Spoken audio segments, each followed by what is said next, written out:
So for my online film and perspective class, we were supposed to pick a movie and analyze social issues within that movie. So I picked Inception and I analyzed the themes of censorship and propaganda.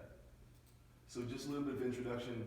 2010 was the release date of Inception. It finished the year fourth highest grossing movie at $825 million and premiered in London on January 8, 2010.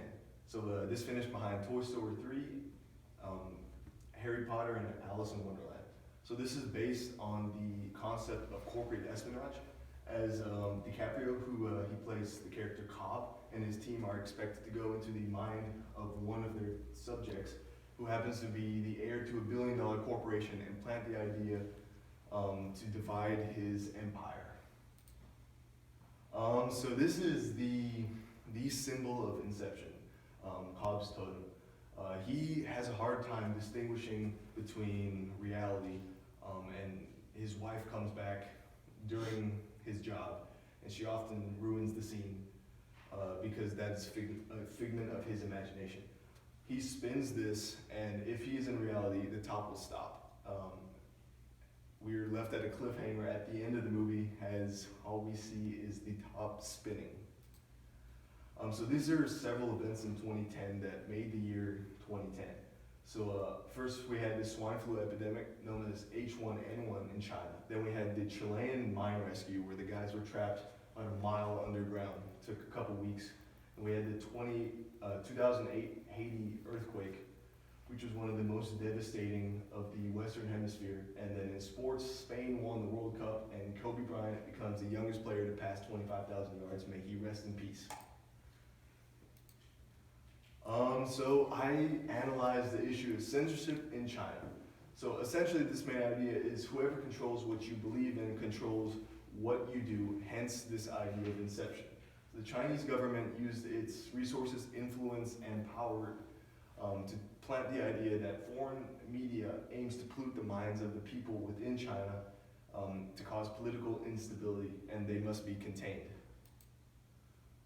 So a couple examples of censorship. In 2006, Google entered China in hopes of connecting the 370 million internet users with this new idea of globalization and the idea of freedom of expression. And according to Ryan Singal of Wired, Google went to China hoping it would be a force of good, and it was a force of good, but it exposed the government for censorship. Google's intentions were quite different than the government of China, and so this was often a point of conflict down the road.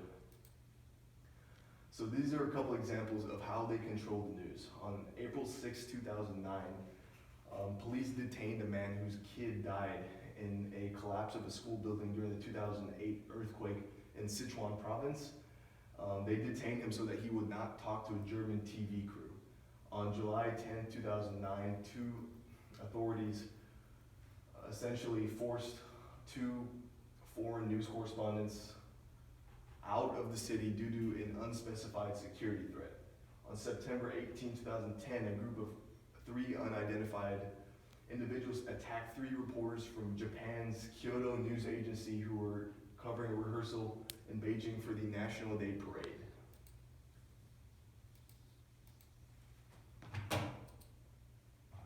So this obviously sparked a lot of curiosity, and according to Wired, Google agreed both to censor the terms, yet didn't go out with that arrangement and allowed users to search the terms such as June 4 and Tibet. This was the time where a lot of foreign news agencies were attracted to going into Tibet because of the human rights violations that the government was exposed to. In 2008, it was reported to Congress about a Reporters Without Borders observation that Google censored far less than the local Chinese browsers and even Yahoo and Microsoft. Google would also notify the users that they were being censored when they searched specific forbidden terms, especially during the 2008 Sichuan earthquake and the milk scandal.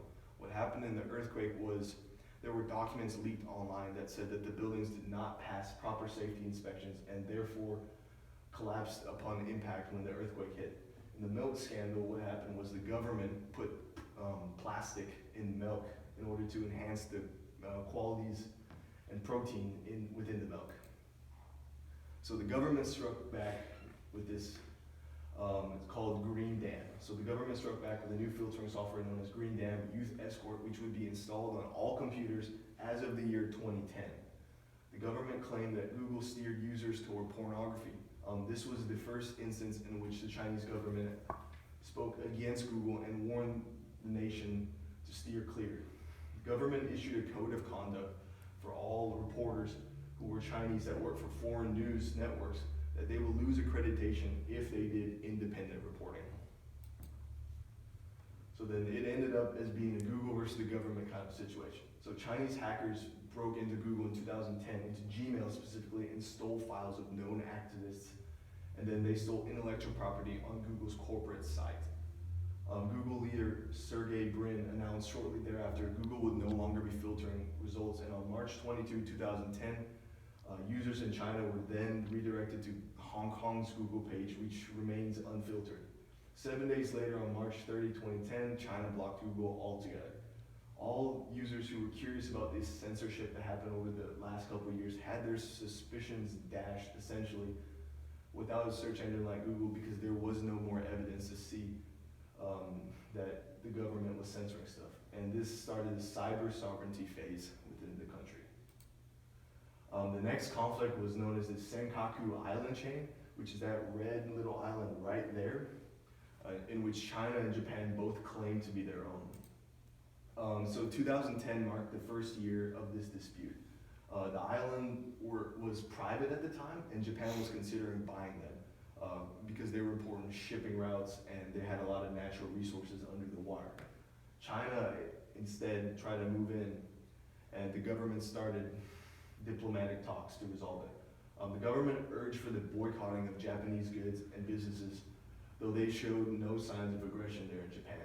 So customs officials stopped the shipment of a bunch of rare earth minerals in which China would mine, and Japan was the most loyal customer. Amidst the protests, BBC reported that one of their reporters in Beijing claimed that this outbreak of protest was almost certainly sanctioned by the governments, as they were extremely well policed.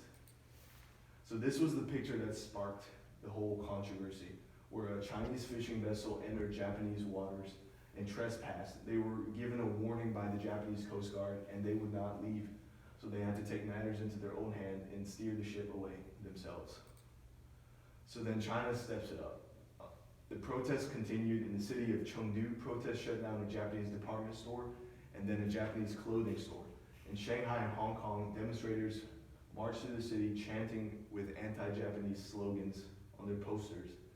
The government was blamed for fueling the protests, and it was widespread on social media that they encouraged the boycotting on platforms such as Weibo and WeChat.